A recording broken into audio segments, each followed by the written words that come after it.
Welkom bij RTV Scheldemond, in mijn eentje op pad, aflevering Afscheid burgemeester Kammaert. Goedendag. Goedemiddag. Mijn naam is Jan Rubbens van RTV Scheldemond, van het programma In mijn eentje op pad. En ik heb om 2 uur een afspraak met burgemeester Kammaert. Daar ga ik u even aanmelden. Oké, dankjewel.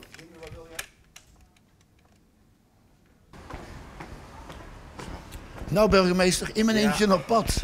Wat is uw wens? Waar zou u graag naartoe willen? Nou, we gaan naar Bresjes.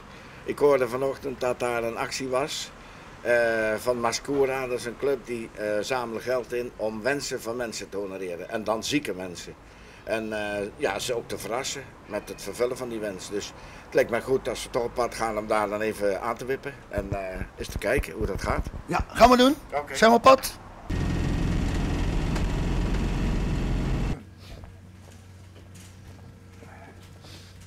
Burgemeester, we staan hier bij een kraam. En Ilse, kun je even uitleggen wat hier van de bedoeling is? Ja, wij staan hier namens Stichting Mascura en wij proberen om zieke mensen te verrassen. En vandaag staan we hier speciaal voor Berin uit Breskens. Zij heeft een ernstige ziekte en wij proberen dus om zoveel mogelijk mensen een kaartje te laten schrijven. Zodat ze bij haar kunnen verrassen met een groot pakket van heel veel kaarten. En mensen uit Breskens of uit Duitsland, campinggangers, kan iedereen zijn die hier in de winkel voorbij komt. En dan willen wij haar aanbieden om haar blij te maken. Ze is nog maar 2 jaar, maar het is ook voornamelijk om de ouders ook een steuntje in de rug te geven. Dus we gaan daar naartoe met een cadeaupakket en hopelijk een heel groot pakket met kaarten. Nou burgemeester. Nou, ik heb er net een te pakken hier. En dat Dit lijkt me typisch iets leuks voor kinderen. Met giraffen en leeuwen en zebra's en ja, alles. mag je mee? Dus dit wordt mijn kaart. Ah, geweldig. Ja, super. Dan gaan we dat invullen. Invullen. En dan komt het bij haar terecht. En dan komt het in de bus? Ja, dan mag het straks in de bus. Oké. En dan zorgen wij dat het bij Berin terecht komt. Helemaal goed. Nou. Fijn, dank je. Succes, hè? Ja, dank u wel. Jo. Nou burgemeester, ik heb toestemming van RTV Scheldemond om met u op pad te gaan. Heb je ook toestemming van de gemeenteraad? Ja, ik denk dat dat wel goed komt. Ik moet het nog vragen, maar achteraf zullen ze het wel goed vinden, denk ik. En waar gaan we nou naartoe? Nou, waar we nu naartoe gaan is vind ik een heel bijzonder plekje. Dat is aan de Oude Zeedijk in Nieuwerhaven. En dat zegt misschien helemaal niks, maar dat zal wel duidelijk worden als we er dadelijk zijn. Dan gaan we ter plekke kijken. Juist. Nou, stap maar in, zou ik zeggen. Jo.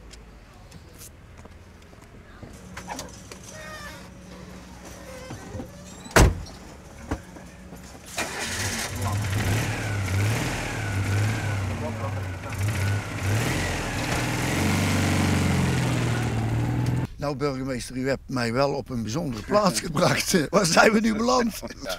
Nou, ik zei toch dat we naar Nieuwerhaven zouden gaan. Nou, dat is hier. En waar is hier? We staan hier op de Oude Zeedijk, in de buurt van Hoofdplaat. Wat we voor ons zien hier, dat is de Hoofdplaatpolder. Dat was vroeger zee. In die Hoofdplaatpolder zie je nu nummer 1 liggen. Dat is genoemd naar de sluis, de eerste sluis die we daar ook kunnen zien. Daar ligt hier op de dijk Sasput, aan die kant.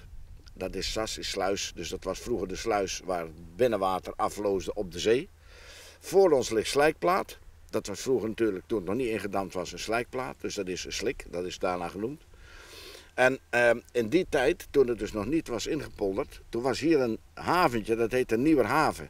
Burgemeester, is hier nog iets te zien wat er van over is van toen? Weinig, maar men zegt dat het stukje wat we hier zien, dat heet de Tragel, dat loopt helemaal door het land in. Dat dat toch ook een restantje nog is van de uitmonding van de haven op de zee.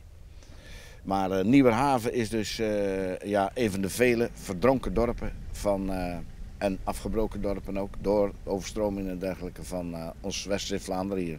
En waarom kom ik hier nou? Omdat ik dat interessant vind om te vertellen natuurlijk. Maar de reden is ook dat hier heel bijzonder 780 Salzburgers zijn aangeland in 1733. Waarom kwamen ze hier? Dat waren vluchtelingen. Die zijn gevlucht uit Oostenrijk en die hebben een verschrikkelijke tocht achter de rug gehad. En die zijn dus hier opgevangen en uiteindelijk naar het land van Katzand gegaan. Waarom zijn ze gevlucht? Ze zijn om geloofsredenen gevlucht. Zoals dat bij heel veel mensen toch in die tijd ook gebeurde. En ze zijn hier opgevangen en ze zijn dus naar het land van Katzand gegaan.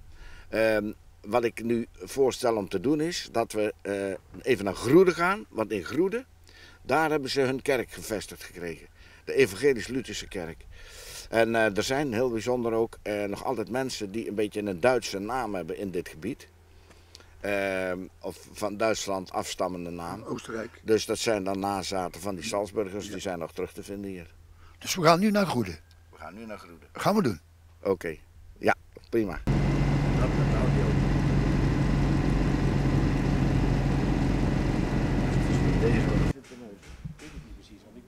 Nou, burgemeester, vanaf Nieuwerhaven hier in Goede. Ja, ik heb dus verteld, Nieuwerhaven, daar waren die Salzburgers aangekomen. En die zijn in het land van Katzand opgevangen. En ze hebben in Groede een evangelisch-Lutherse kerk gesticht. En dat is deze kerk. Dus deze kerk is gebouwd door die Salzburgers. Zo 1742, 1743 in die orde van grootte. Nou, en dat is eigenlijk een fantastisch parel ook in Groede. En Groede heb ik eigenlijk ook wel in mijn hart gesloten. We zijn van Goede naar IJsendijk gereden in ons eentje. Ja, van de Groen naar IJsendijk, hè? Ja, dat was een mooie tocht, hè? We zijn goed aangekomen hierin. Ja. En waarom zijn we hier nou? Waarom zijn we hier? Ik dacht wel, dat gaat die Jan vragen. Nou, in IJsendijk staat de molen, deze molen. En ik vond het leuk om jou die molen te laten zien. Maar dat heeft ook nog een speciale achtergrond. En kom maar mee, ik zal je even meenemen. Ja. Kijk, want het punt is, deze molen die is door een van mijn voorvaderen gebouwd. In 1840. En hebben we ontdekt, er staat hier boven de deur aan de achterkant, staan zijn initialen nog. Dus dan moeten we even hier klimmen. En dan zul je dat zien. Kijk, daar staat, JJC is Johannes Josephus Kammaert. En dat is, 1841. en dat is een voorvader van u? Ja, en het is zo dat die molen eerst dus zonder stelling was. En die is toen later wat opgehoogd met stelling. En nou, die is ook nog te bezoeken, zo op zaterdagmiddag. We hebben een molenaar, zit hier nog op. Het is een gemeentelijke molen. En er komen heel veel toeristen naartoe om dat te bekijken. Dus ik vond het eigenlijk wel interessant om dat aan het programma toe te voegen als bijzonderheid. Ik ben het helemaal mee eens. Nou, dat is toch fantastisch. En waar gaan we nu naartoe? We gaan nu naar een retrangement. En ik mag het nog niet weten zeker? Nee, we gaan dat geheim houden. Okay. Ik zal het je uitleggen als we er zijn. Oké.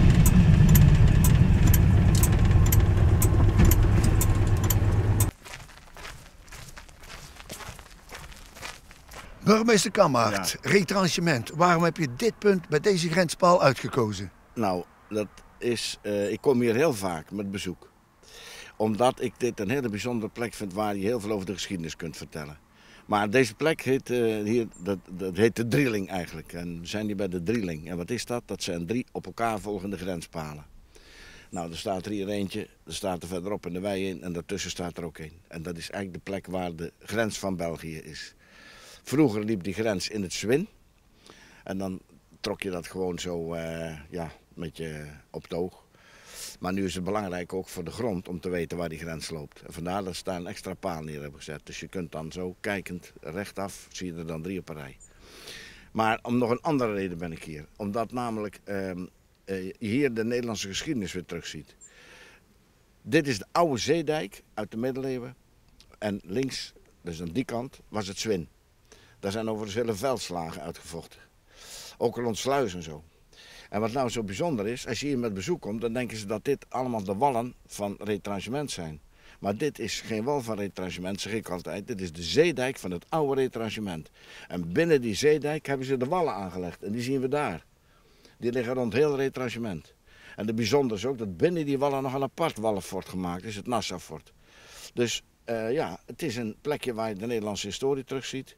De tijd van het Zwin, je ziet de zeedijk. Je ziet de Staats-Spaanse linies uit de tijd van Maurits en de Spanjaarden.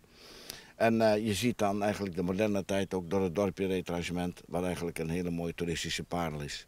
En dat verhaal vind ik leuk en dat wou ik een keer vertellen. En daarom ben ik hier. Burgemeester, dit is een mooie plek om afscheid te nemen. Het is een plek om lief te hebben. Ja, nou dat kan ik niet beter zeggen. Dit is echt een plek om lief te hebben. Als je kijkt naar de omgeving hier, maar ook gewoon onze hele gemeente. Dat is helemaal zo. Het komt in je hart en dan laat het je nooit meer los. Het is een plek ook van heimwee als je er weg bent. Nou, die koeien grazen verder en die drinken verder. Ja. Zullen wij ook maar een hapje gaan eten en wat drinken? Lijkt me een prima idee. Oké. Dan is dit ons afscheid. Oké, dankjewel. Ons afscheid voor de film. Ja? Maar dan lopen we nog even samen terug inderdaad en dan nemen we er nog een. Oké, goed zo.